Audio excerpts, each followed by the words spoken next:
Kita belajar apa yang perlu supaya terjadi tanda-tanda mujizat dalam pelayanan kita.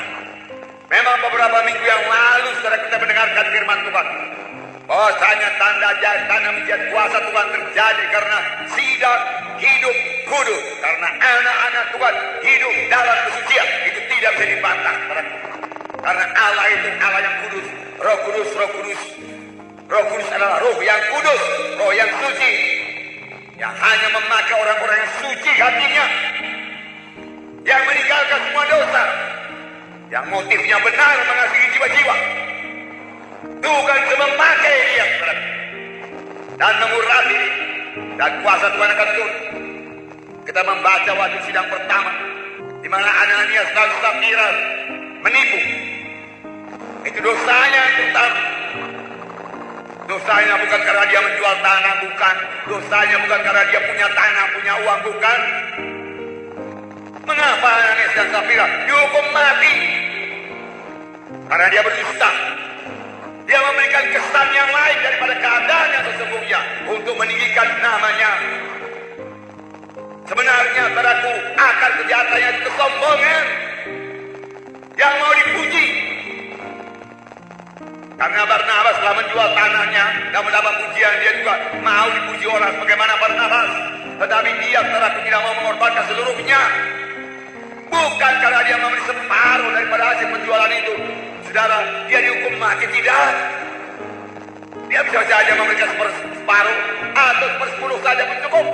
Dan dia berkata kepada rasul, ini persepuluhanku, ini aku berikan separuh, baru lagi masih membutuhkan. Tidak ada dosa dalam keadaan demikian. Tapi kalau dia beri separuh, tapi dia menipu, dan dia katakan inilah seluruhnya hasil tanah tersebut, itulah dosanya. Lihat, setan menipu. Setan menipu melalui dosa, melalui uang. Akibatnya saudara, hukuman mati berlaku atas mereka berdua suami istri. Biarlah kita berkata iya di atas yang iya, amin, dan tidak di atas yang tidak, amin. Ya, tinggalkan semua dusta. Jangan kamu berbohong lagi.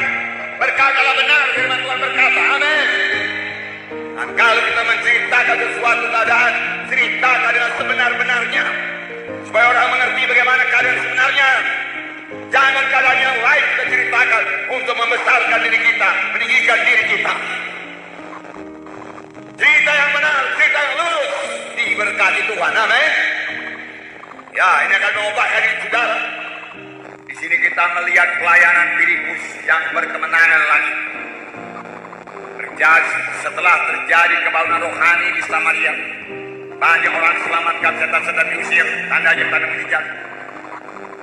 Filipus berhasil lagi membawa seorang sida-sida, yaitu kepala perbendaharaan negeri Ethiopia, dan sekaligus membaptiskannya dalam air, dalam baptisan selam. Karena firman Tuhan berkata ketika turun dalam air, lalu Filipus membaptiskan dia. Perjanjian baru hanya mengenal satu baptisan, yaitu baptisan selam tanpa baptisan Roh Kudus. Di manakah kunci daripada keberhasilan Filipus ini? Perlu kita miliki. Di samping yang sudah kita miliki karena sudah kita dengarkan daripada firman Tuhan 2 minggu yang lalu, yaitu kita harus kudus supaya kuasa Tuhan dinyatakan. Hari ini kita lihat lagi. Yang pertama yaitu Filipus memiliki persekutuan yang indah dengan Tuhan, sehingga Filipus mendengar suara Tuhan. Filipus memiliki persekutuan yang intim dengan Tuhan. Persekutuan, relationship, hingga dia bisa berfellowship, bersekutu dengan Tuhan. Filipus jelas mendengarkan suara Tuhan. Kalau saudara pelajari perjanjian lama, saudara akan melihat bahwa saya semua nabi-nabi yang dipilih Tuhan mendengarkan suara Tuhan dan mengetahui maksud Tuhan. Mereka selalu berkata, dengarlah, demikianlah firman Tuhan. Jelas dia terima berita daripada Tuhan. Di manakah berita itu sekarang? Apakah Tuhan sudah berhenti berfirman? Saya percaya penuh Tuhan kita Tuhan yang senantiasa berfirman. Dia Tuhan yang mengajarkan banyak perkara. Bapakku sudah ada Alkitab yang mau membukakan lagi rahasia-rahasia firman-Nya kepada kita, memberikan petunjuk-petunjuk kepada kita. Kemana kita harus menginjil? Bagaimana kita harus menginjil? Apa yang harus kita perbuat? Roh Tuhan tetap berbicara. Milikilah persekutuan yang intim dengan Tuhan. Rindulah akan persekutuan yang intim dengan Tuhan. Amin, saudara. Rindukan persekutuan yang intim.